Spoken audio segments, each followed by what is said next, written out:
이런 박수는 제 생전에 처음 받아본 것 같습니다. 우리 교회 식구들은 아무리 나타나도 박수를 안 쳐요. 자, 시간이 많이 흘러서 대단히 죄송하게 생각하고, 제가 개척하고 18년 됐는데 오늘 예배를 1시간 안에 끝난 건 오늘이 처음이었습니다. 그래서 3부 예배 59분 만에 끝내고 날라왔는데, 그래도 여러분이 오랫동안 기다리게 되어서 참 죄송한 마음이 있습니다. 제가 이 자리에 선 것이 꿈만 같습니다. 저는 아시다시피 자격도 없고 뭐 특별한 능력 있는 사람도 아니고 또 그렇다고 많이 배운 사람도 아닌데, 제가 이 자리에 선 것이 꿈만 같습니다. 그리고 우리 목사님 이렇게 뵙고 보니 너무 감사하고, 제 인생의 버스킷리스트를 하나 해결한 것 같은 느낌까지 듭니다. 제가 개척을 하고, 이 개척교회가 쉽지 않거든요. 아시죠? 어떻게 아세요? 어디 개척교회 목사님이십니까? 모를 텐데. 오죽하면 그 말 안 듣는 인도 코끼리가 발로 뛰었다고 하지 않아요? 한국 가서 개척교회 시킨다고 하니까.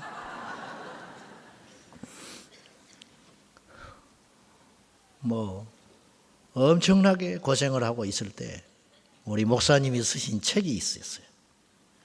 그 유명한 책이 있었는데, 그 책을 읽고 나니까 그 책에 이런 내용이 있었어요. 여러분 더 잘 알겠지만 대파 사건 아시죠? 대파 사건. 교회 권사님이 새벽 기도를 안 나오시니까 목사님이 몇 번 경고를 하셨는데, 왜 새벽 기도를 안 나오시냐? 혹시 여기 계시나 모르겠네, 그분. 그 말을 안 들으니까 어느 새벽녘에 가서 잘 자란 대파를 다 뽑아버리셨다네, 목사님이. 뭐라고? 고추밭, 고추. 고추를 다 뽑아버렸다는 거예요. 이분이 들어놓아버렸다잖아요. 병을 알아서. 이분의 유일한 기쁨이 그거 잘 키워가지고 객지에 자식들 보내주는 것인데, 무슨 억가심정이 있어서 어떤 놈이 와가지고 고추밭에 고추를 다 뽑아버렸다고 들어놓아서 있으니까 목사님이 가셔서 내가 그랬다. 고추가 중요하냐 기도가 중요하냐 이렇게 말씀하시고 회개시켰다는 이야기를 보고, 야, 나는 엄두도 못 낼 일을 이분이 하시는구나.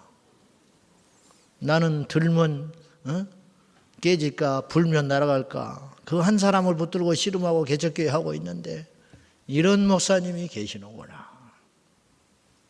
나도 이런 목회를 해야 되는데 언제나 나에게 이런 날이 올고, 그렇게 사모하며 기도했던 적이 있었습니다. 그런데 제가 이 세계로 교회에 와서 잠깐 왔다 가는 것도 큰 영광이고 기쁨인데, 감히 죄인 중에 괴수 같은 내가 이곳에서 설교를 한다는 것은 꿈만 같습니다. 짐 콜린스라는 경제학자는 미국 사람인데 이런 책을 썼어요. 이게 한국에 번역이 돼가지고 이런 제목으로 들어왔어요. 성공하는 기업의 8가지 특징. 이런 이제 책을 쓰셨는데, 이 책에 이런 내용이 나와요. 이 세상에 돈을 잘 보고 소위 말하는 잘 나가는 기업들이 제법 있다. 그러나 그 중에 좋은 기업이 들어있더라. 좋은 기업. 부정부패 저지르지 아니하고 정직하게 기업을 꾸려가는 일부 좋은 기업을 자기가 봤다는 거예요. 그런데 위대한 기업은 없더라. 좋은 기업을 뛰어넘어 위대한 기업은 손에 꼽을 정도더라. 이렇게 얘기해요. 혁신하는 기업도 있고 앞서가는 기업도 있고 잘 나가는 기업도 있고 돈을 많이 부가가치를 엄청나게 만들어내는 그런 애플과 같은 회사도 있지만은 위대한 기업은 없다. 사람들한테 박수 받는 기업도 들어있을 수 있지만은 위대한 기업은 찾아보기 힘들더라. 그렇게 이야기했어요. 저는 뭐 이렇게 빈소리 잘 안 하는 성격이에요. 뭐 아니 말고 저는요 배수진을 치고 목회합니다. 우리 목사님도 그러시겠지만은 뭐 저는 왜냐하면 아무것도 없는 상태에서 시작이기 때문에 믿져야 본전이에요. 저는 망해도 망한 게 아니에요. 사실은 저는 망하면 본전 찾는 거예요. 망하면 본전 찾는 거. 그 말 안 듣면 장로님도 나가라고 그럽니다. 저는 당신의 영혼을 위해서 나가라. 은혜를 못 받는데 뭐하러 있냐. 몇 번 타일러도 말 안 듣고 혼자 뒤에서 시커멓게 뒤집어 써가지고 기둥 뒤에 숨어 앉아가지고 예배 드릴 바에는 당신에게 맞는 데를 찾아가라. 내가 18년 목회하면서 2명의 사람을 제가 할 수 없이 출교했습니다. 그 영혼을 위해서. 아무튼 저는요 불신자 7남매 집의 막내 아들로 태어났습니다. 무슨 식구들은 그렇게 많이 낳는지 가난한데 우리 할아버지가 6남매를 뒀어요. 5남 1녀 고모 한 분 두시고 우리 아버님이 아들로 2번째. 근데 우리 아버님도 7남매 낳았어요. 다른 또 사촌들은 얼마나 많겠어요. 버글버글해요. 누가 누군지도 몰라. 명절 때 가면요 큰 집에 모여요. 옛날에도 다 모여서 명절 때 모이면 하나는 죽어버려도 몰라. 어디 가서 밥 안 먹고 있어도 몰라. 어디 나가서 놀다가 와도 밥 먹었는지 안 먹었는지도 몰라. 그리고 옛날에는 성묘를 악착같이 다녔어요. 성묘를 추석 구정 때 누군지도 몰라. 어느 묘인지도 몰라. 그걸 대서신같이 걸어가지고 산에 그 깊은데 그러면 남자들만 또 가요. 한 4, 50명 줄을 서가지고 쭉 가가지고 가다 보면 하나는 또 없어. 중간에 내려가 버려도. 그리고 내려간지도 몰라. 그럼 내려가면 또 떡국 처먹고 있어요. 미리 가가지고. 그렇게 식구가 많았다. 근데 너무너무 신기한 게 그렇게 식구가 많은데 눈을 씻고 봐도 한 명도 예수 믿는 사람이 없어. 예수 믿는 건 2번째고 교회를 다니는 사람도 없어요. 그런 희귀한 집에서 제가 세상의 가치관을 찌들고 찌들어가지고 무조건 이겨야 되고 무조건 어떤 방법을 동원해서라도 1등을 해야 되고 내 건 손해 안 봐야 되고 그런 배경, 철저한 무신론 불신자적 교육을 받아가지고 저녁마다 우리 형들한테 저는 싸움을 배웠어요. 그래가지고 배우는 것이 절대로 동생들하고 놀지 말아라. 네보다 위에 사람하고 놀아야 배울 것이 있다. 그러니까 이제 지어 터지죠. 달라드니까. 힘으로 안 되면 이빨로 물어버려라. 귀를 뜯어 먹어버려라. 코피를 먼저 내버려라. 이런 교육만 계속 받고 우리 누나는 얼마나 독하고 강했는지 딸 하나거든요. 백마띠. 딸 하나가 난 6남 1녀인데 얼마나 싸나운지 지금은 많이 순해졌어요. 얼마나 싸나운지 남자들을 다 이겨가지고 동네 친구들을 다 이겨. 근데 한 명을 못 이기겠더래. 자기 동창. 그래서 밤에 불러내가지고 딱 껴안고 같이 밭에 가서 뒹굴어 버렸어. 그래가지고 기현이 항복을 받아내버렸대. 그런 집구석에서 내가 세상적 가치관 계속 성공해라, 출세해라, 부자 되라, 판검사 되라 이런 소리만 듣고 크다가 내 인생에 나를 전도해 준 친구들이 나타나기 시작했어요. 지금 생각은 하나님의 뜻인데 22명이 나 하나를 놓고 기도하면서 전도를 하기 시작했어요. 나한테 와서 번번이 전도를 하는데 어설퍼요. 내가 봐도 어설퍼. 나만도 못해. 전도하는 것이 나를 못 이겨. 내가 똑똑해서 못 이기는 게 아니라 나는 보는 것만 현상만 믿고 사는 사람. 현상. 얘들은 보이지 않는 하나님을 나한테 설명하려니까 상대가 안 되는 거예요. 나한테. 이를테면 야, 하나님이 살아계셔? 그러면 살아있다고 막 그래. 그러면 내가 이렇게 말을 해. 야, 교회 십자가에 피레침이 있더라 그래. 그럼 뭔 말이냐? 야, 번개 무서워서 교회 십자가에 피레침 달아난 교회인데 하나님이 번개는 안 지켜준다냐? 교회를? 그럼 아무 소리 못해. 맞지요? 제 말이. 이게 16 먹은 애가 할 소리가 아닌 거예요, 제가. 이 안에 이제 뭔가 꽉 세상에 어둠이 차 있으니까 복음이 싫은 거예요. 빛이 싫은 거야. 가, 쓸데없는 소리 하지 말고. 근데 얘들이 포기를 하지 않고 2번, 3번을 찾아왔어요. 3번째 찾아왔을 때 내 심령에 이만큼의 틈이 생겼어요. 뭐 때문에 틈이 생겼냐면은 내가 봐도 얘들이 누가 시킨 건 아니다. 누가 시켜서 왔으면 한 번 오고 안 오는 거예요. 진짜야. 진짜는 진짜야. 어설프긴 해도. 2번째, 뭐 때문에 제가 마음이 흔들리고 요동치기 시작했냐면 나 같은 것이 교회 간들 안 간들 얘들한테 무슨 이득이 있어. 나 하나쯤 간들 안 간들. 왜 나를 그렇게 악착스럽게 돌아가면서 교회를 데리고 가려고 그럴까?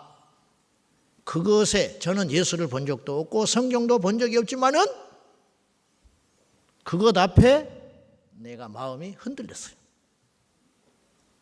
어쩌면 진짜인지 몰라, 얘들이. 그래서 내 입에서 툭 나온 말이 한 번은 갈게.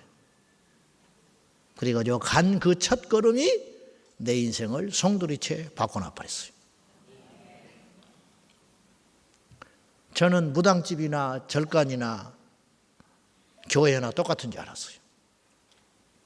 똑같은 줄 알았어요, 실제로. 우리 시골에 저희 집 앞에 사주 관상 보는 남자 무당이 있었어요. 박수. 우리 어머니한테 누님하고 따랐어요. 그런데 제가 교회에 나가서 6개월을 종교 생활을 했습니다. 이 중에도 종교 생활하는 분이 있을 거예요. 많지는 않을 거예요, 이 시간에. 이 정도로 이 시간까지 기다리는 것은 종교 생활하는 사람은 사실 못 견딜 거예요. 저는 종교 생활을 한 6개월 했어요. 6개월. 무슨 말이냐? 하나님 없이 교회만 왔다 갔다 하는, 성경책 들고 예배 드렸습니다. 기도하는 척 했습니다. 찬송했습니다. 심지어는 친구들하고 따라다니면서 친구들 전도도 하러 다녔습니다. 그러나 내 안에는 예수가 없었어요. 그때는 몰랐어, 제가. 여러분 이거 아세요? 가짜는 자기가 가짜인지 몰라. 진짜는 진짜가 되고 나면 가짜가 눈에 띄어요. 이게 판단한다는 게 아니라 진짜는 진짜 눈에는 가짜가 보이기 시작해요. 그런데 가짜 눈에는 진짜가 안 보여요. 이게 영적 원칙이야. 예수님의 눈에는 죽어가는 사람이 보였어요. 그러나 죽어가는 그들의 눈에는 예수 그리스도가 빛으로 안 보이는 거예요. 이게 영적 원리. 한 6개월을 의미 없이 교회만 왔다 갔다 친구 만나러 안 가면 귀찮으니까 또 집에 쫓아오고 올까 봐 또 자존심에 간다고 약속을 했으니까 내 순전한 의지와 힘으로. 그런데 지금 생각하면 그 세월이 6개월이었으니까 그러지 1년, 2년, 3년 있다가 어느 날 어느 고비 사람한테 실망을 한다든지 보대낀다든지 목사님한테 시험이 들었다든지 하면 팍 넘어져가지고 다시는 못 일어날 사람이에요. 성격상도 그렇고 종교인이었기 때문에 그럴 사람. 그리고 더 지독한 불신자가 되어서 교회에 순 도둑놈만 앉아있다. 이렇게 지금까지 내 고집과 아집으로 똘똘 뭉쳐서 살아갈 사람인 걸 하나님이 아시고 불쌍히 여기셔서 이 별 볼 일 없는 촌놈을 6개월 만에 강권하여 성령이 찾아오셔서 나를 휘감아 돌게 하시고 내 입에서 방언이 터지게 하시고 내 눈에서 눈물이 터지게 하시고 내 심령에는 불이 임하게 하셔서 그날 이후로 어떤 일이 일어났느냐? 그전에는 성경을 억지로 보는 척했어요. 그날 이후에는 성경 말씀이 신기하게도 다 믿어지기 시작하는 거예요. 꿈틀꿈틀 믿어지기 시작해. 그리고 교회를 향한 내 마음이, 교회를 사랑하는 내 마음이 내 심장에 딱 박혀가지고 저에게는 이렇게 표현을 해요. 저는 심장이 2개 있습니다. 한쪽 심장에는 성경이 있고 한쪽 성경에는 교회가 있어요. 그래서 교회를 파괴하려고 한다. 신천지, 이단 이런 것들은 그냥 둘 수가 없어요. 여기도 혹시 와 있는지 모르겠지만 정신 똑바로 차리고, 저는 예언가는 아니지만 곧 죽어요. 이만희.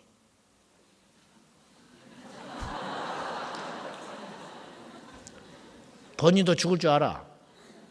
그래서 고향이 청도 혈일이라는 곳인데 우리 지금 총회에서 제가 지금 나름대로 대책을 준비하려고 그러는데 자기 묘를 미리 써놨어요. 가묘를. 그런데도 보혜사라고 추종하고 있어. 그곳에 가면 가관이에요. 물이 불어가지고 걸어가지를 못하는데 거북이가 나타나서 건네줬대. 나는 뭐 김일성 이야기인 줄 알았어. 솔방울 수리탄 만들고 모래를 쌀로 만들었다더니 새마을 운동을 자기가 시작했대. 현리에 가면 그렇게, 신천지 교인들은 그렇게 알고 있어요. 다른 걸 떠나서 거짓은 마귀가 하는 짓인 거예요. 다른 건 볼 것도 없어요. 다른 거, 뭐 도덕적이지 못하고 뭐 그런 거 볼 것도 없고. 자, 일단 말씀이 좀 빗나갔는데, 저는요, 안 믿었던 적이 있었어요. 예수를 안 믿었던 적. 철저히 세상적 가치관으로. 그러다가 교회에 들어왔지만 거듭나지 못한 때가 있었어요. 그리고 어느 시점에 거듭나게 된 계기가 있었어요. 그날 이후로 여기 온 거예요. 목사가 됐다는 게 중요한 게 아니고 거듭났다는 게 중요한 것인데, 제가 거듭났다 이렇게 말하는 것이 사실은 지금까지는 내가 그런 믿음과 확신을 갖고 있어요. 그러나 우리의 믿음은 끝까지 가봐야 돼요. 그래서 바울도 내가 믿음을 지켰다. 디모데후서 4장 7절 이하에 그랬어요. 내가 선한 싸움을 싸우고 달려갈 길을 마치고 믿음을 지켰다. 그러니까 선한 싸움을 하다가 한 번이라도 패배했으면 바울은 바울일 수 없는 거예요. 달려갈 길을 끝까지 달려가지 아니하고 중간에 낙오했으면 바울은 바울일 수 없어요. 믿음을 지키다가 마지막에 유혹이 왔든지 핍박이 왔든지 시련이 왔든지 무엇이 왔든지 간에 믿음을 저버렸으면 그는 바울일 수 없는 거예요. 코로나로 20%가 없어져 버렸어요. 한국교회가 증발돼 버렸어요. 코로나로 숫자가 20%가 줄어들어 버렸어요. 이들이 어디 있는지 알 수도 없어요. 허상. 오늘날 교회 안에 세상에는 세 가지의 부류가 있어요. 안 믿는 사람, 종교인, 거듭난 사람. 교회 안에는 두 가지 부류가 있는 거예요. 거듭나지 못했지만 거듭난 척 착각하고 사는 종교인이 있고 진짜로 거듭난 참된 크리스찬이 있어요. 여러분은 누구냐는 거예요. 여러분은. 제가 종종 우리 교회에서 이런 고백을 하는데, 우리 교회에 주일날 오는 성도 중에 예배를 3번 드리는데 합쳐서 예배를 드릴 때 한 번도 나는 100% 구원받은 성도들을 앉혀놓고 설교한 적이 없을 것 같다. 무슨 말이냐면, 미국에서 2021년 성인들을 대상으로 설문조사를 했어요. 당신의 종교를 물으니 무려 65%가 그리스도인이라고 했어요. 약간의 차이가 있겠지만 미국 국민들의 65%가 자칭 그리스도인이라고 생각했어요. 그런데 2009년에는 77%라고 그랬어요. 그 사이에 약 10여 프로가 빠진 거예요. 그러면 제가 묻고 싶어요. 그 65%가 전부 구원받는다든지 예수님 공중에서 천사장의 나팔과 호령 소리를 두고 이 자리에 오실 때 공중으로 변화되어 올라갈 수 있는가? 65%가. 그렇지 않다. 100% 그렇지 않다. 심지어는 교회를 다닌 사람도 65%가 안 돼요. 그죠? 미국의 국민의 65%가 스스로 기독교인이라고 자칭 말을 했지만 교회도 안 다녀. 그럼 거짓말이라는 거예요.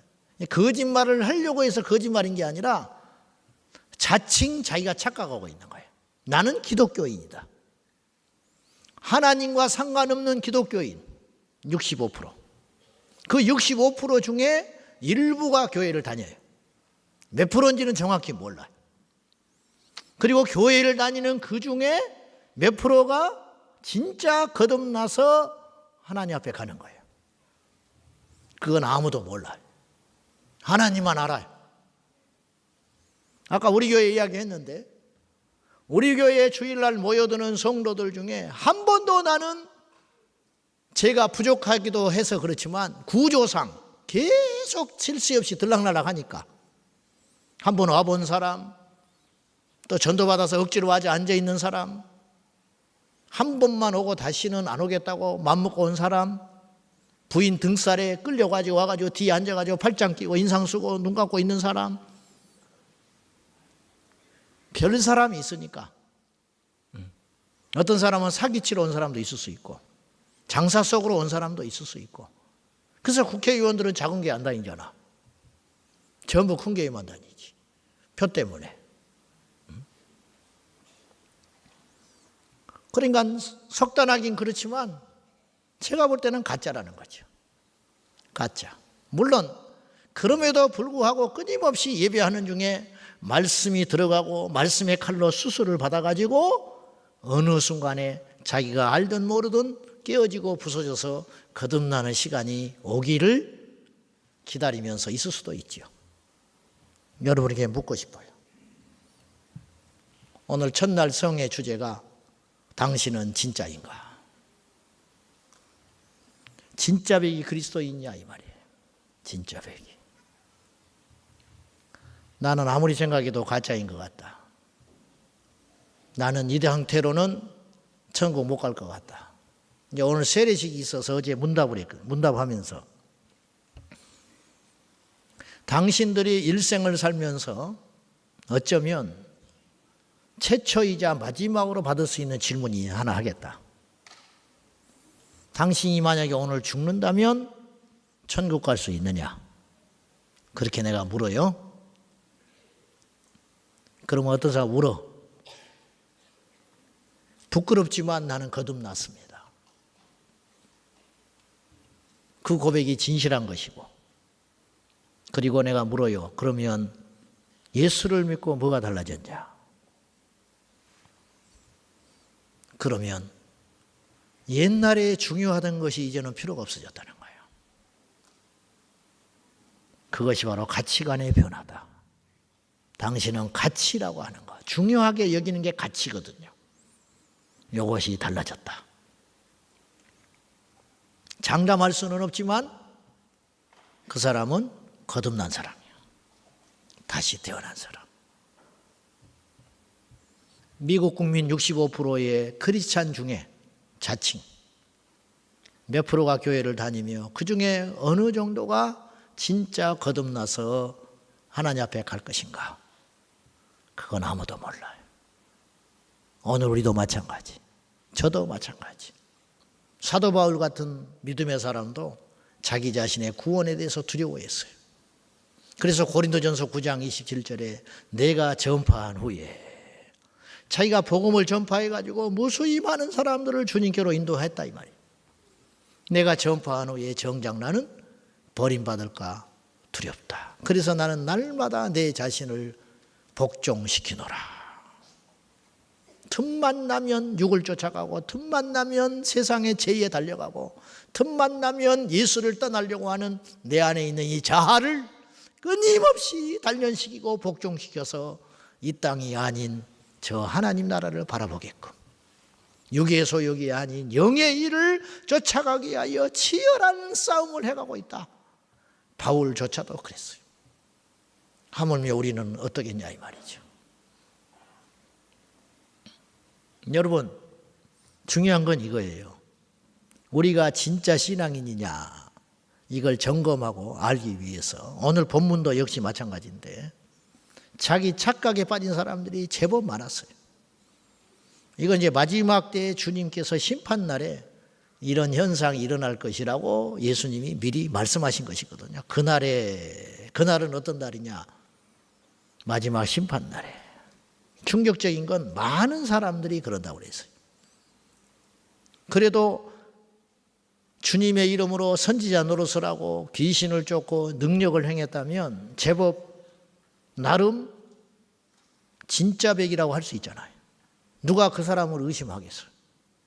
우리 세계로 교회에서 누가 귀신을 쫓아냈다, 누가 능력을 행한다, 전도를 열심히 해서 열매가 있다, 누가 그 사람의 구원을 의심하겠어?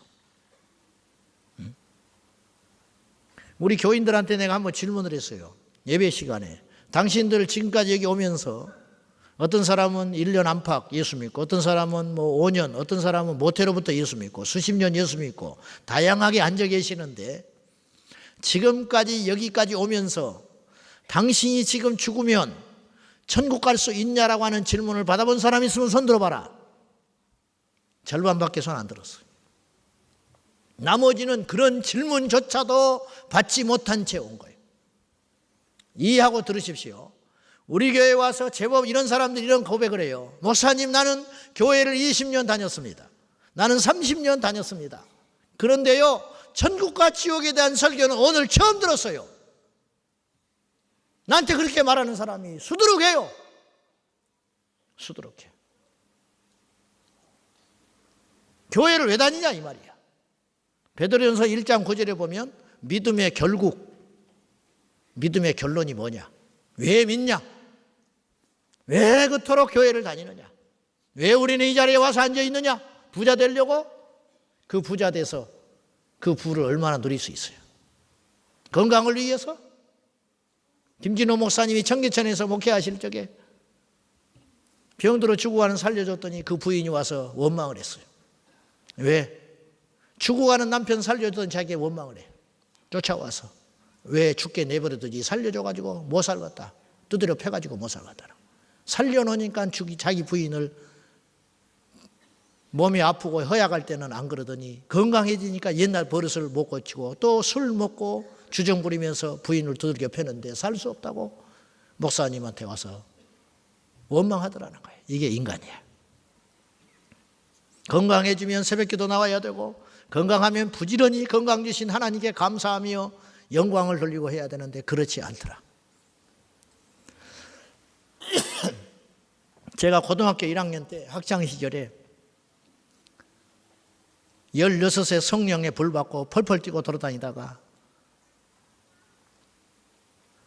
1년 후에 내가 목사 되기로 맘먹었거든요. 고등학교 1학년 때. 그때 어떤 사건이 저에게 있었냐면, 옛날에는 초등학교를 국민학교라고 그랬어요. 처음 듣는 이야기입니까? 국민학교 다닐 적에 시골에 학생 수가 50몇 명밖에 안 돼요. 일반밖에 없어. 1학년 1반, 2학년 1반, 3학년 1반, 계속 1반이야. 계속. 전교생이 6학년까지 있는데 6반밖에 없어. 전부 한 반만 있는 거예요. 그러니까 50몇 명이 계속 같이 6년을 다닌 거예요. 다 알아요. 누가 누군지. 그중에 여자 동창회가 있었는데 제법 등치가 이렇게 크고, 초등학교 때는 여자들이 등치가 더 커, 남자들보다. 그랬는데 간지라는 친구가 있었어. 간질. 시골에서는 이걸 지랄병이라고 그래요. 근데 신기하게요, 간질 발작을 하면 그 다음날 비가 와. 이거 분명히 무슨 뜻이 있습니다. 신기해. 근데 이 친구가 언제 발작을 하냐? 비 오기 전날 발작을 해, 한 번씩. 그리고 시험 보려고 하면 발작을 해, 긴장을 하니까. 그리고 이제 여자 선생님 같은 경우 막 업어주고 막 그랬단 말이에요. 우리는 철이 없으니까 놀리고.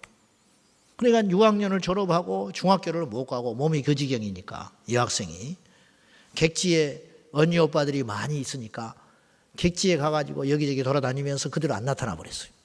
그런데 고등학교 1학년 때 나타난 거예요. 몇 년 만에. 교회를 왔어요. 옛날에는 1년에 한두 차례 학교에서 발작하는 걸 우리가 봤어요. 근데 이제는 교회에 왔는데 그 몸 좋던 애가 젓가락처럼 말라가지고 온몸에 멍투성이 돼가지고, 왜냐? 아무데나 뒹굴어 버리니까.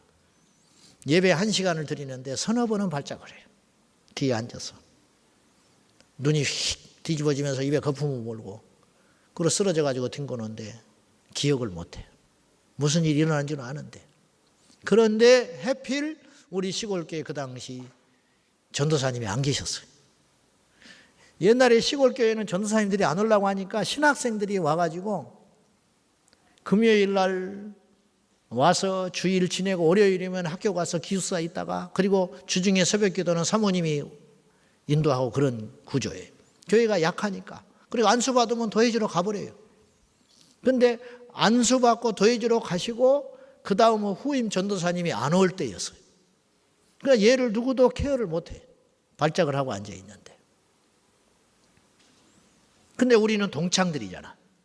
그래서 얘를 불쌍해서 앉혀놓고 우리가 막 찬송을 하면서 가운데 앉혀놓고 막 기도를 하는 거예요. 근데 얘가 그냥 고개를 푹 숙이고 이렇게 있는 거예요. 그런데 그렇게 하다가 갑자기 내 마음속에 어떤 생각이 드냐면, 이거는 기도할 일이 아니라 이거는 분명히 뭔가 다른 어떤 존재가 얘를 조종하고 있구나, 이런 생각이 쑥 드는 거예요. 왜 그러냐? 마가복음 5장의 말씀이 딱 생각이 났어요. 귀신 들린 아들을 둔 아버지가 예수님께 찾아 나왔는데 예수님이 변화산에 가신 다음에 제자들이 못 쫓아냈어요. 나중에 예수님을 만나가지고 이 아버지가 뭐라고 말을 하냐면, 내 아들을 물에도 던지고 풀에도 던져나이다. 흉악히 귀신 들어서 어떤 사람이 불 속에 들어가고 싶고 물 속에 들어가고 싶겠어요? 뭔가 어떤 초자연적인 힘에 의해서 끌려다니는 인생이 됐다는 거예요.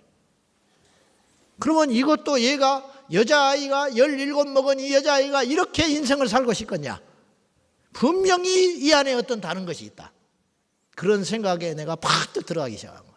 일어나라! 그래서 일어나라. 기도하다가 일어났어요. 내가 이렇게 외쳤어요. 본 적도 없고 성경에서만 그런 걸 보고 갑자기 내 안에 그런 마음이 생겨서 일어나라 해가지고, 네 안에 귀신이지. 예수님이 명령하시는데, 내 안에 있는 예수님이 너에게 말씀하시는데 네 안에 든 귀신이 있다면 나와라! 그랬어요. 예수 이름으로 나와봐라! 누군지. 그랬더니 9명이 나와버렸어.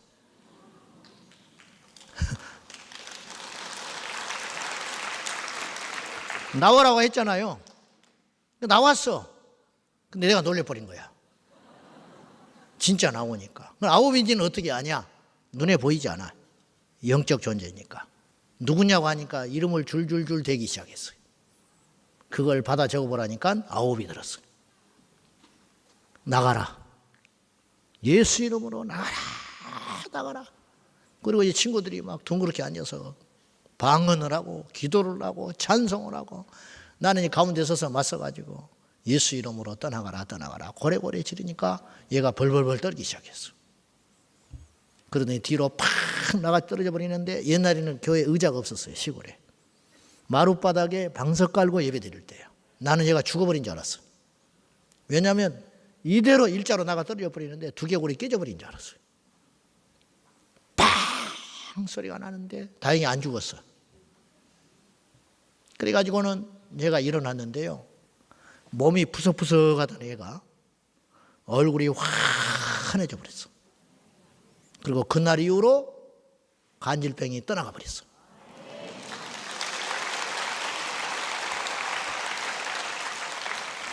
여러분, 능력이 중요한 게 아니야. 그건 누구든지 할 수 있어요. 믿음만 있으면 누구든지 할 수 있어요. 하나님이 그 순간에 쓰는 도구만 되면 제가 한 게 아니에요. 어린아이도 할 수 있어요. 문제는 이거예요. 얘가, 그러면 내가 언제부터 이랬냐 내가 물어봤어. 귀신이 나왔을 때. 그랬더니 6살 때부터 그랬대요. 6살 때부터 얘가 경기하면서 간질하기 시작한 거예요. 그럼 6살 때 나중에 정신 돌아왔을 때 너 6살 때 무슨 일이 있었냐 물어봤어. 그랬더니 옛날에 우리 시골에 신장로 공사하느라고, 신장로라고 비포장도로 공사하느라고 덤프트럭이 많이 오고 갔어요. 그때 얘가 옛날에는 신호등도 없고 하니까 무단횡단 막 하고 다닐 때니까 길을 확 건너는데 덤프트럭 기사가 뛰어드니까 화가 나가지고 얘를 들고 다리 위에서 흔들어 버렸어. 겁준다고. 다리를 거꾸로 들고. 다시는 그러지 마라 그러고. 그 순간에 얘가 확 놀래버린 거예요. 그때부터 그 현상이 일어나기 시작한 거예요. 근데 인간이 얼마나 간파간지 보세요. 그래가지고 낳았는데 그 부모들이 뭐라고 그러냐면 약 먹어서 낳았다고 그랬어. 약을 그날 그때까지 11년째를 먹어가지고 앞에 가서 말을 못해. 왜냐하면 냄새가 나서. 독한 약을 옛날에는 그런 의학 지식도 없고 하니까 병원에서 오죽 독한 신경제를 막 줬는데 그걸 어릴 때부터 먹어대가지고 이가 다 망가져가지고 이야기를 할 수가 없어. 속이 다 썩어서 냄새가 나서. 근데 그 약을 먹어서 낫다고 이야기를 하고 다녀. 그리고 그해 추석 때 객지로 올라가서 다시 내려왔는데 머리를 노랑물하고 나타났어. 길을 뚫고 나타났어. 옛날에는 노랑물하고 다니면요 시집 다 간 거야. 요새는 그런 사람이 하도 많지만은 사모님도 그렇게 하고 다니지만은 옛날에는 동네에서 노랑물하고 다니면 끝난 거야. 자매님은 끝난 거야. 옛날에 태어나서 뭐. 그럴 때 얘가 그러고 나타났어. 내가 물었어. 너 교회는 다니냐? 웃어. 안 다니지. 하나님이 너를 고쳐준 것은 내가 분명히 그때 그랬거든. 나도 모르게 이런 말을 했어요. 네가 고친 것은 하나님께서 산 넘고 강 건너 예수 전하라고 너 고쳐준 거야. 내가 한 말 기억나지? 피피 웃고 갔어요. 마태복음 12장의 말씀이 그대로 일어나더만요. 귀신이 하나 나갔는데 두루 다니다가 아무리 다녀봐도 옛날 그 집이 좋아. 와서 보니까 청소되고 소재돼서 비어있어. 예수로 채워져야 되는데, 말씀으로 채워져야 되는데, 성령으로 채워져야 되는데 비어있으니까 얼씨구나. 나가가지고 7 친구들을 데리고 8 귀신이 들어가니 이 사람의 사정이 어떻겠냐. 정확한 이야기입니다. 이 아이가 다시 악령이 들어왔어요. 손을 못 대. 결국 죽었어요. 스스로 죽었어. 나는 성령의 은혜를 함부로 하는 마지막을 나는 수없이 봤어요. 여러분, 능력보다 더 어렵고 중요한 우리 안에 정말로 중요한 거. 내 자신도 마찬가지. 목사 노릇 할 수 있어요. 선지자 노릇 했다고 그랬잖아. 설교 10시간이고 20시간이고 일을 악물고 해낼 수 있을지 몰라. 그것도 쉬운 일은 아니지만은 그보다 더 힘든 것은 내 안에 있는 이 죄성과 이 육의 소욕을 끊임없이 때려서 복종시키는 거. 이건 다른 문제. 그래서 유기성 목사님 이런 말을 하셨어요. 교회 건축을 할 때, 헌금을 할 때 전 재산을 바친 사람도 자기는 받고 피를 뽑아서 바친 사람도 받대. 피를 팔아서. 근데 자기 성질머리 판 사람은 못 받대.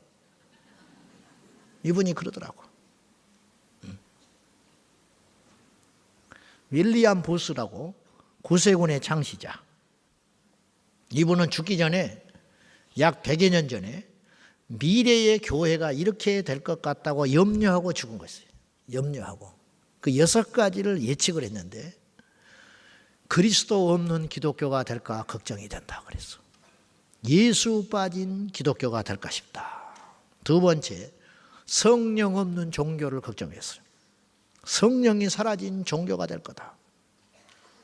세 번째, 거듭남 없는 구원. 거듭남은 가르치지 않은 채 구원만 남발한다는 거예요. 구원받았다, 구원받았다, 구원받았다. 네 번째, 회개 없는 용서. 죄 사함만 계속 선포하는 거예요. 회개는 가르치지 않고. 다섯 번째, 지옥 없는 천국. 지옥은 설교하지 않아요. 천국만 이야기하는. 마지막 6번째, 하나님 없는 정치. 하나님 없는 정치꾼들이 남발을 하고 있어요. 장로인데 여의도에 가서 하나님과 함께하는 정치를 하지 않아. 그래서 이 나라가 이 모양이고 교회가 이렇게 고통을 받는 거예요. 정신 제대로 박힌 완전히 거듭난 요셉과 다니엘과 같은 진정한 예수 안에서 완전히 거듭난 에스더와 같은 이때를 위한이 아니야. 그렇게 거듭난 진짜 백이 정치인만 한국교회가 하나만 만들어 놨어도 이 나라는 역사가 달라졌을지 몰라요. 제가 간혹 크리스찬 정치인 국회의원을 만날 일이 있으면 내가 분명히 이렇게 이야기해요. 당신이 이 자리에 있는 것은 이때를 위한 것인 줄 알아라.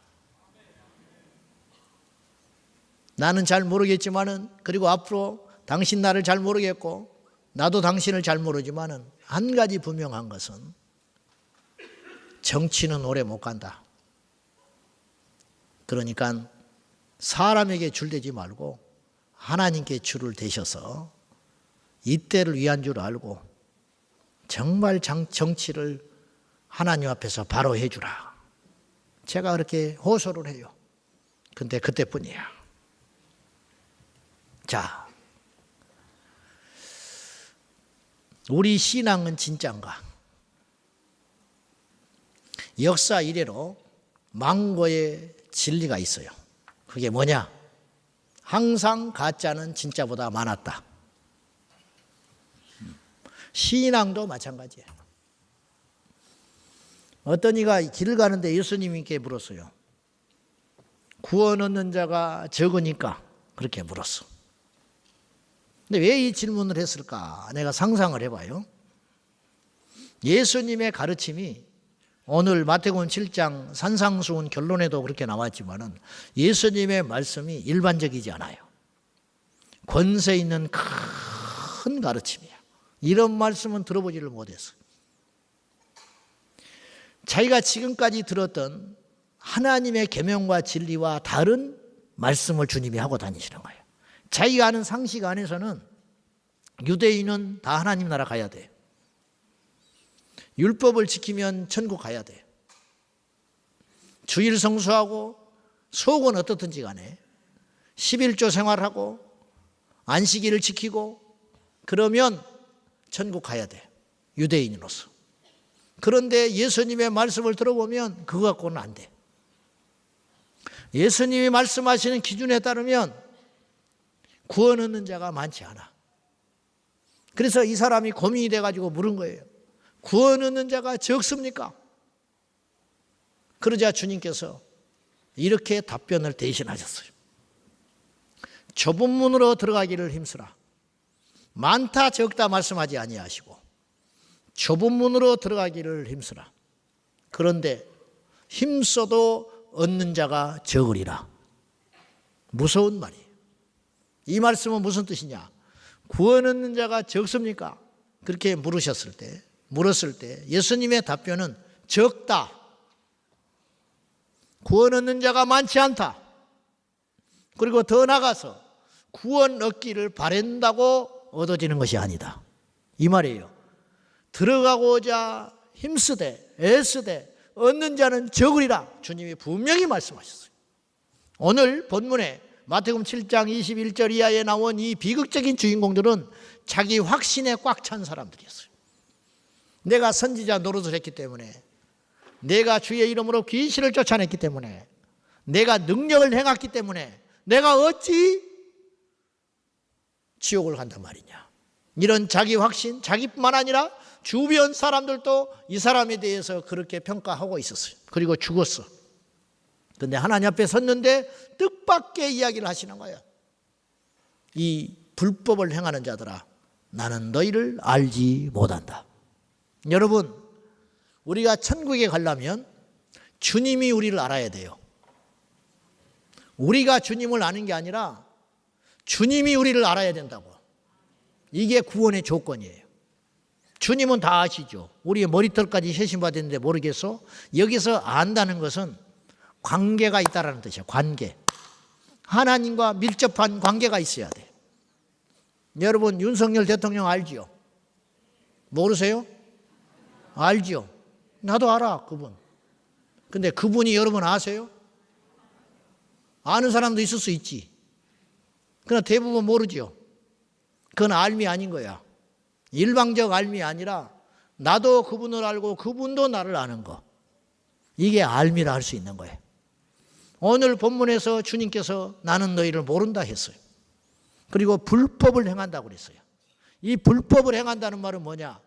내가 정해놓은 룰과 법대로 믿음 생활을 하지 않았다, 이런 뜻이에요. 그러면 주님이 원하시는 룰은 뭐냐? 좁은 문으로 들어가는 거예요. 구원을 얻기 위해서 좁은 문으로 들어가는 거예요. 그 문은 좁고 협착하여 찾는 자가 적다. 그런데 넓은 문으로 들어가는 거, 내 마음대로 믿는 거, 내 하고 싶은 대로 하고 살다가 하나님은 곁으로 두고 살아가는 거, 신앙생활이라고 하는 거, 그렇게 하는 사람들은 장애물도 없고 적당히 타협하고 내가 원하는 대로 그렇게 믿고 살아가는 자는 넓은 문으로 들어가는 자이기 때문에 거칠 것이 없다. 그래서 사람들이 전부 그 길을 간다. 미국의 65%가 자칭 그리스도인이라고 했으니 그들의 대부분은 넓은 문을 향하여 걸어가고 있는 거예요. 그 중에 얼마인지는 모르나 아주 일부가 좁은 문을 걸어가고 있어요.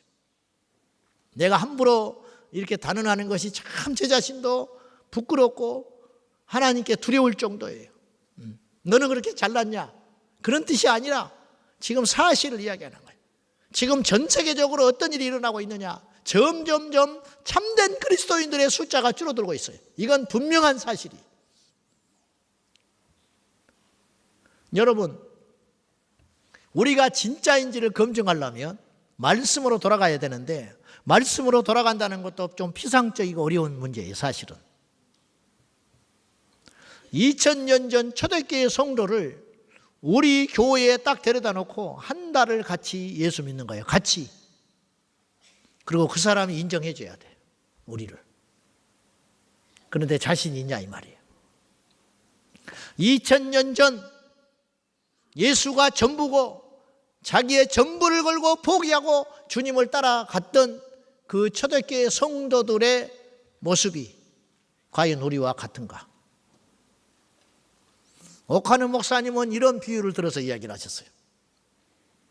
생전에 이 시대에 지금 교회와 복음이라는 게 이렇게 변질됐다. 어떻게 예를 들었냐? 어떤 사람이 자기 집 종에게 자기가 타고 다니는 말의 발굽을 하나를 건네주고 똑같은 걸 100개를 내가 올 때까지 만들어 놓으라 그랬어요. 그러니까 이 사람이 그걸 들고 대장장이한테 갔어요. 가지고 불에 넣고 해서 달고 가지고 말발굽이 다 다르니까 이 말발굽하고 똑같은 걸 100개를 만들으라고 했더니 처음에 이걸 본을 떠서 만들었을 거 아니에요. 예. 요것하고 똑같은 말발굽을 만들기 위해서 이걸 그대로 본 따서 만들었어요. 똑같은 게 두 개가 생긴 거야. 그럼 두 번째 만들 때는 어떻게 만들어야 돼요? 요걸 또 본 따서 만들어야 돼. 이렇게 만들었으면 100개가 똑같아요. 근데 이 대장장이가 그렇게 하지 않고 어떻게 만들었냐? 이걸 가지고 본따 만드는 유사품 거의 똑같지만 100%는 똑같지 않지.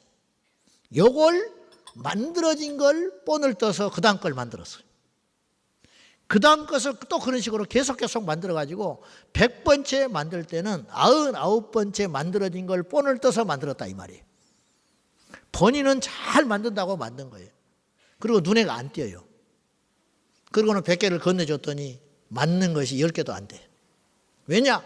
조금씩 타협하고 틀어지고 겉모습은 그럴듯하지만 그러는 사이에 완전히 뒤틀린 말발굽이 된 것처럼 조금씩 타협하고 2000년 역사 가운데 조금 세속화되고 조금 변질되더니 완전히 뒤틀려가지고 예수 없는 종교, 예수가 떠난 교회, 성령이 사라져버린 예배가 이 시대에 일어나고 있는데 옛날 같으면 깜짝 놀랄 일이 지금은 아무렇지도 않게 이 땅의 교회 안에 일어나고 있다는 거예요.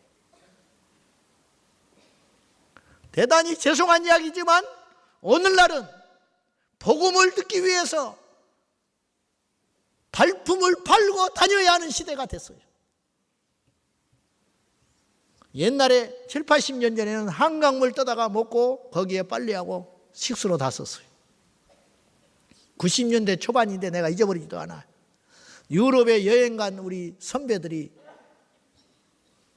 독일 교회 이 종교 개혁했던 지방을 돌아다닌다고 갔다가 돌아온 선배가 이런 말을 했어. 야, 영국, 독일 이런 데는 물을 사 먹더라 그래. 물을 사 먹는다는 거예요.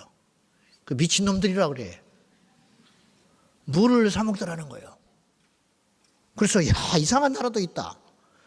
그래서 하는 말이 물이 휘발유값보다 비싸 그 나라는. 그러는 거예요. 1년 있으니까 우리나라에 생수 팔기 시작했어요. 그전에는요 물을 사 먹는 개념이 없었어요. 물 안 사 먹었습니다. 생수라는 말이 안 나왔어요. 음료수는 나왔지. 지금요 우리는 물을 사 먹는 시대에 살고 있어. 왜냐? 물이 귀하니까. 먹을 물이 없으니까. 값을 지불하고 물을 사 먹는 세상에 우리가 살고 있는 거예요. 여러분 아세요?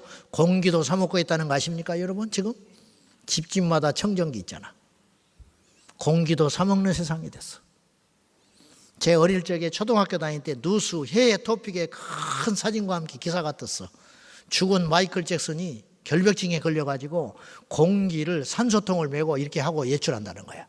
그래서 미친놈이라는 거야 이게. 근데 우리 모두가 지금 공기를 사 먹는 세상에 살고 있어. 무슨 말이냐? 오늘 우리는 복음의 변질 시대에 살아가지고 복음을 이제는 복음이 우리를 찾아오는 시대가 아니라 우리가 수고하고 애쓰고 노력하고 땀 흘리고 피 흘려서 찾아다녀야 하는 복음의 희귀한 시대에 살고 있는지도 몰라요. 그래서 미국의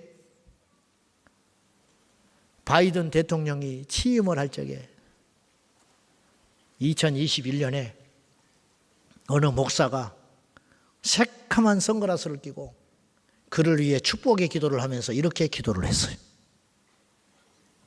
브라만 신의 이름으로 그리고 모든 종교 신의 이름으로 축복을 하면서 그리고 마지막에 예수의 이름으로 아멘, 남자의 이름으로 아멘, 그리고 여자의 이름으로 아우먼 그랬어.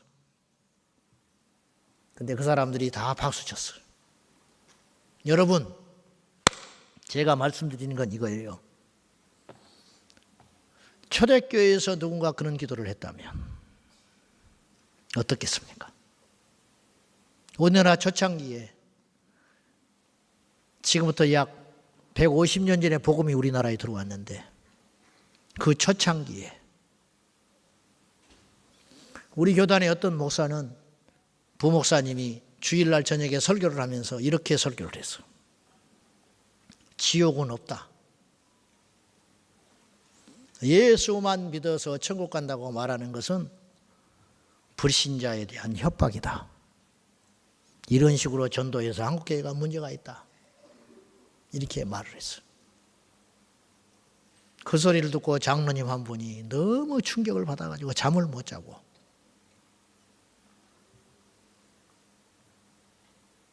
목사님께 건의를 하고 이걸 분명히 바로잡아 달라고 했는데 교회가 꿈쩍하지 않았어요. 그러니까 총회까지 2단까지 올라왔어요. 중요한 건 이거예요. 거기에 수백 명이 앉아 있는데 아무도 문제의식을 못 느꼈다는 것이 더 문제인 거예요.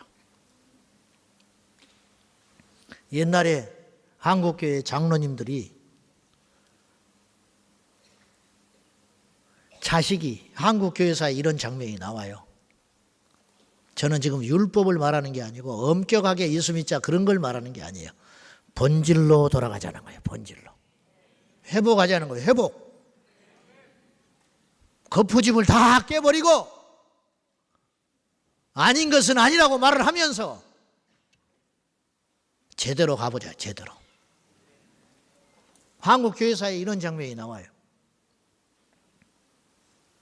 장로님 아들이 불신자 처자를 데리고 와가지고 결혼을 한다고 그랬어요. 장로님이 반대했어요. 안 된다. 우리 집에 불신자는 드릴 수 없다. 근데 이 아들이 우기고 결혼을 했어요.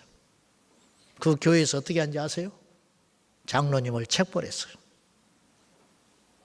아들 간수 못해가지고 불신자 며느리 드렸다고 그 장로님을 책벌했어. 지금 이렇게 하면 그 장로님 교회 떠납니다. 성도들도 이렇게 말할 겁니다. 너무했다. 뭐 그런 일로. 그리고 이 땅에 6만여 교회, 나를 포함해서 어느 교회가 감히, 그건 대놓고 나가라는 뜻인데, 그런 용기를 가지고, 그 대신 우리는 이런 방법을 택할 겁니다. 부지런히 기도하고 전도합시다. 그 자매도 예수 믿어야 되니까. 이렇게 나갈 거 아니에요. 그러니까 보세요. 100여 년도 채 안 되는 우리나라 초대교회 믿음의 선조들도 지금 우리 안에 오면 못 견딜 거야. 북한에서 목숨을 걸고 예수를 믿다가 탈북을 해서 중국으로 간 자매가 있는데, 이 자매가 한국교회에 와서 예배를 한 달 드리고 통곡을 하면서 이렇게 기도를 했어요. 다시 북한으로 들여보내주시오. 이건 예배가 아니야. 내가 생각하는 교회가 이런 교회가 아니야. 지금 이런 상황이 됐다는 거예요. 저는 지금 비판을 하는 게 아니에요. 현실을 정확히 보자는 거예요. 여러분은 진짜입니까? 여러분 절대 못 속이는 게 있어요. 냄새는 못 속여.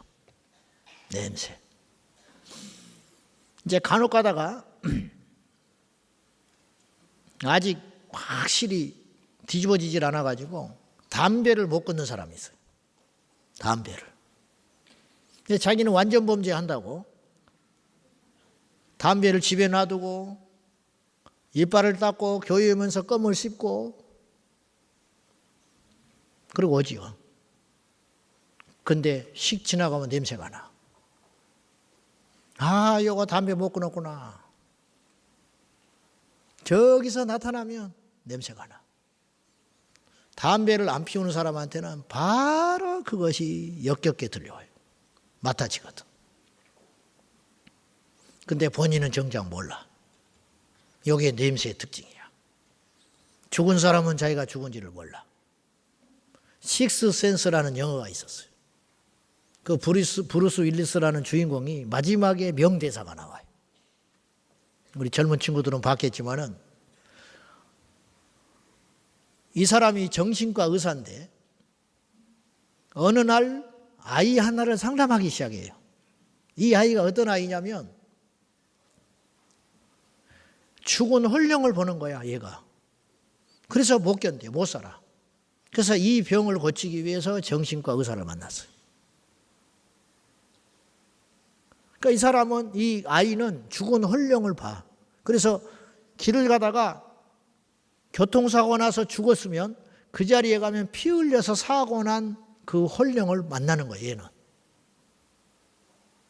근데 마지막 장면에서 이 정신과 의사 주인공이 이 아이하고 이야기를 하는데 얘가 이렇게 말을 해.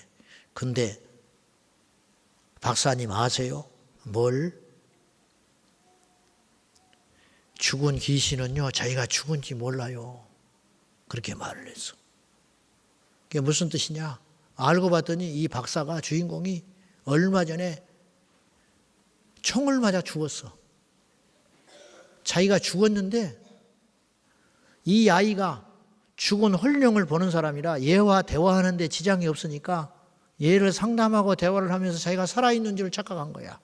죽었는데. 이게 엄청난 반전의 드라마였어요. 영화니까.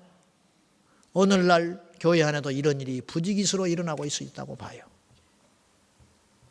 여러분, 묻겠습니다. 구원의 문은 넓습니까? 좁습니까? 넓어요? 좁아요? 좁아요? 좋아요? 좁아요? 여러분은 지금 죽으면 천국 갈 수 있습니까? 없습니까? 자신이 없어요? 잘 모르겠어요? 여러분 병원에 갔어요. 의사가 이렇게 진단을 해. 고개를 갸웃갸웃 하더니 왜 이제 왔소? 그래. 왜요? 큰 병원으로 가보십시오. 큰 병원으로 갔네. 불안에 떨면서 거기서도 고개를 갸웃갸웃 하더니 준비하십시오. 3개월입니다. 그래서 기분 나빠요? 좋아요? 기분 나쁘지. 근데 사실은 그건 기분 나쁘고 좋고의 문제가 아니에요. 사실이야, 사실. 당신 3개월밖에 못 살아. 의사가 환자에게 그렇게 진단 내릴 때 그 환자가 멱살을 잡으면서 네가 뭘 한다고 그래. 이건 정신병자야. 의사는 잘못이 없어. 검사 결과가 이야기해 주는 거예요. 탓을 누구도 할 수 없어. 그렇게 돼버린 자기 자신에게 책임이 있는 거예요. 오늘 우리 예배하는 우리 중에 주님의 기준으로 볼 때 거듭나지 못했고 구원받지 못했다면 그건 누구를 탓할 문제가 아니고 왜 그런 설교를 하냐고 말할 게 아니라 왜 그런 부담스러운 이야기를 하냐고 말할 게 아니라 그러면 나는 어떻게 해야 되냐고 나와야 돼요. 저나 여러분이 저를 포함해서 우리 모두가 오늘 거듭나야 됩니다. 진정으로 십자가 앞에서 우리의 죄가 속량받아 우리의 이름 석자가 하나님 나라에 써 있는 진정한 거듭남과 구원의 역사가 오늘 여기에 모인 온 성도들에게 모두 다 일어나기를 예수님의 이름으로 축복합니다. 그러기 위해서 무엇을 해야 되느냐? 용기가 필요합니다. 이 세상에서 가장 큰 용기는 어떤 용기냐? 불에 뛰어드는 용기가 아니고 전쟁터에 뛰어나가는 용기가 아니고 어떤 용기냐? 인정하는 용기. 그렇습니다. 나는 죄인입니다. 옛날에 호산나 교회 최홍준 목사님, 그분이 설교 때 이런 이야기를 한번 하셨어요. 원래 호산나 교회가 부산 세중앙교회였습니다. 교회 이름이.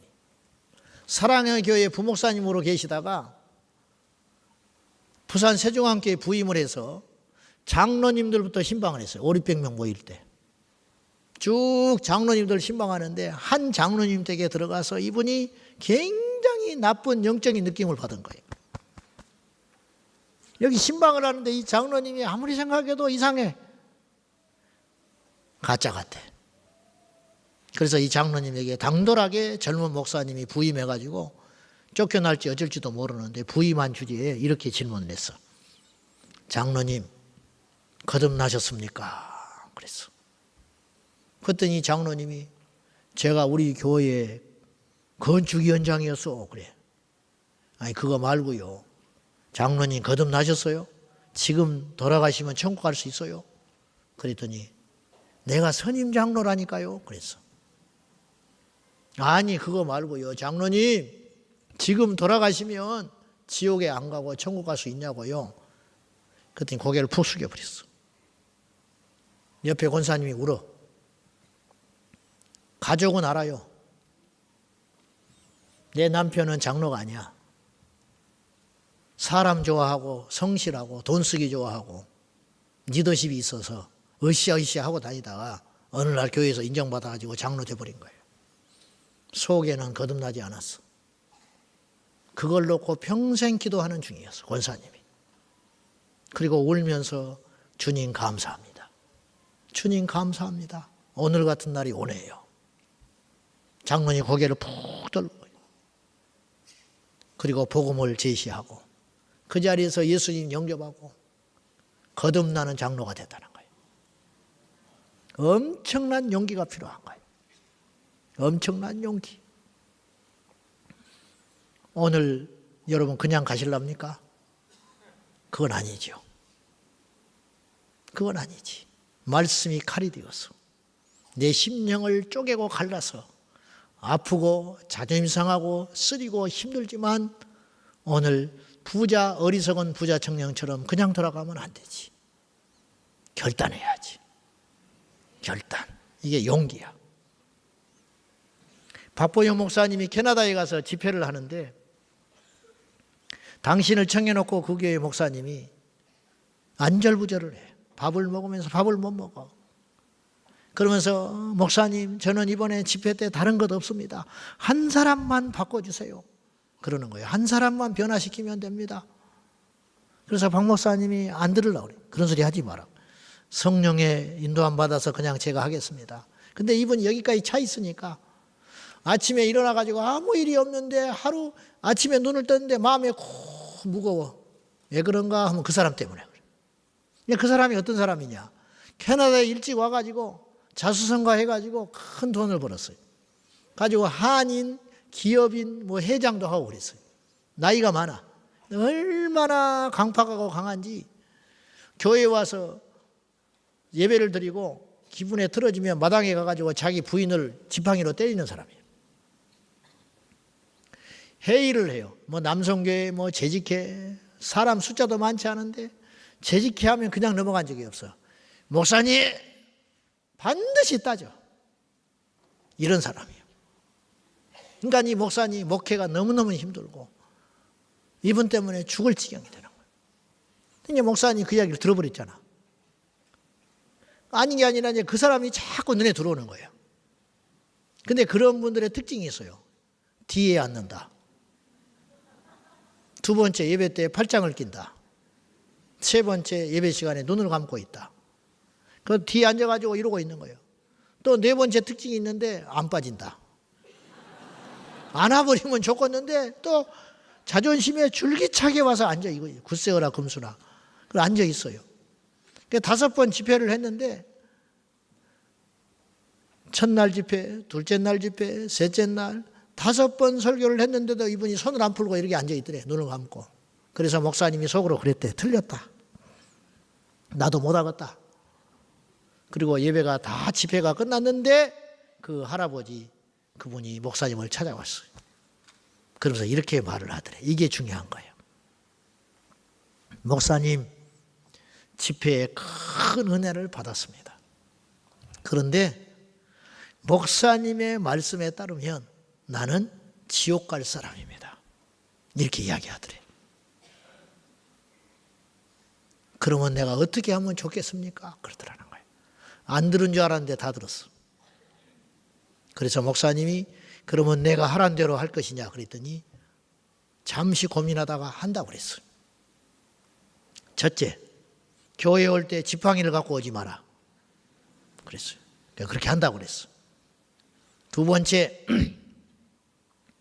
교회에서 회의를 하고 모임을 할 때 절대로 말하지 말아라. 네 죽어버려라 그 소리야 이 사람한테. 그렇게 한다고 그랬어. 세 번째, 당신이 돈이 좀 있다고 내가 들었다. 그걸 다 정리해서 내일부터 길에 나가서 전도를 해라. 그건 굉장히 어려운 일이에요. 잠깐 고민을 해. 그러더니 알겠습니다. 그래서 그 다음 날부터 그렇게 살았어요.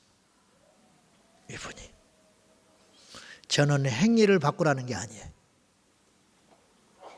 예수가 들어오니까. 그분은요,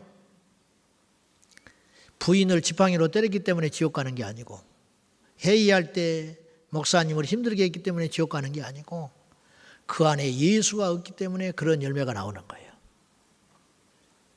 그분은 지옥 문턱에서 살아남은 사람이 됐어요. 그리고 1년을 그렇게 살았어요. 그러더니 어느 날 비가 보슬보슬 내리는 날, 그날도 밖에 나가서 전도하고 돌아오더니 잠깐 누웠다 일어난다고 하더니 그 길로 하나님 앞에 갔어요. 얼마나 복된 인생입니까?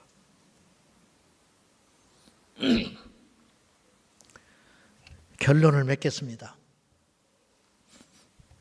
여러분, 독일의 신학자 보네퍼는 값싼 은혜를 경고했습니다. 값싼 은혜. 복음을 남발하지 마라. 영국의 로이드 존스 목사님은 목회자들을 앉혀놓고 이렇게 경고했습니다. 당신들 교회에서 목회할 적에 당신 교회의 성도들이 구원받았다고 단정하지 마라. 그 대신 적어도 3개월에 한 번은 내가 목회하는 모든 교회의 성도들이 지옥에 갈 수 있는 위기에 처해 있다고 하는 전제를 가지고 전도 복음 설교를 할 수 있어야 된다. 이렇게 말을 했어요. 나 같은 싸구려 목사가 아니고 지성인 중에 지성이요 영국의 왕실의 주치의였다가 그 설교 한편 한편에 녹아들어 있는 그 시대의 문화와 사상과 철학이 가득 찬 대단한 주의 종 목사님이 영혼에 대해서 염려하고 있었어요.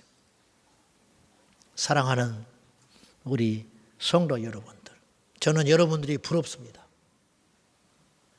우리 목사님 밑에서 복음의 열정을 가지고 이렇게 열심히 그리스도의 십자가를 위해서, 예수를 위해서 몸부림치고 살고 있는 여러분이 너무 귀해 보입니다. 아까 제가 짐 콜린스 이야기를 했는데 제가 무슨 말을 하려고 했냐면 이 땅에 좋은 교회는 좀 있어요. 부흥하는 교회도 있어요. 제가 어젯밤에 설치면서 여기 오기를 기대하고 사모했던 이유는 큰 교회이기 때문이 아니에요.